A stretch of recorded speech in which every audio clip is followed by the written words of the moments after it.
Praise the lord. జై Sriram. Praise the lord. జై Sriram. Right అన్న. హిందువులకు సెక్యులర్లకు తేడా ఏంది? జబ్బు చేసిన హిందువులే సెక్యులర్స్. ఇది మా సీఎన్ అడగాలి, పబ్లిక్లో చెప్పొచ్చు. అన్ని కోట్ల రూపాయలే పడుతుంది. కోట్ల రూపాయలు లేదు, అంత ఎక్స్పెక్ట్ చేయొద్దు. కోటి దాటకుండా 50 దాటి పడుతున్నాయా?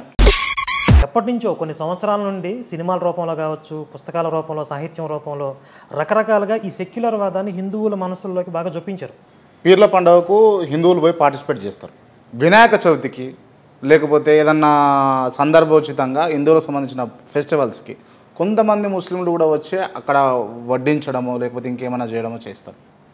వాళ్ళని ఏమంటారు, వీళ్ళని ఏమంటారు? అంటే నేను ఏమంటా, తులసివనంలో ఒక్క గంజాయి మొక్క ఉన్నా కూడా ఆ తులసివనాన్ని మొత్తాన్ని అనడం తప్పు అని అంటాం. ఇవన్నీ సినిమా డైలాగుల కింద బాగుంటాయి అన్న.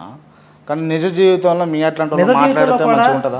నా మతంలోకి వచ్చిన వాడికి నేను స్వర్గం ఇస్తానంటే ఇది యేసు చెప్పిండా లేకపోతే యేసును నమ్మండి అని ప్రచారం చేసి ప్రచారకులుగా ఉన్న పాస్టర్లు చెప్పిరా? మీ అసలు ఒపీనియన్ ఏందన్నా క్రిస్టియానిటీ మీద ఒపీనియన్ చెప్పండి వన్ మాటలో. కలియుగంలో మానవ జాతికి ఒక శాపం.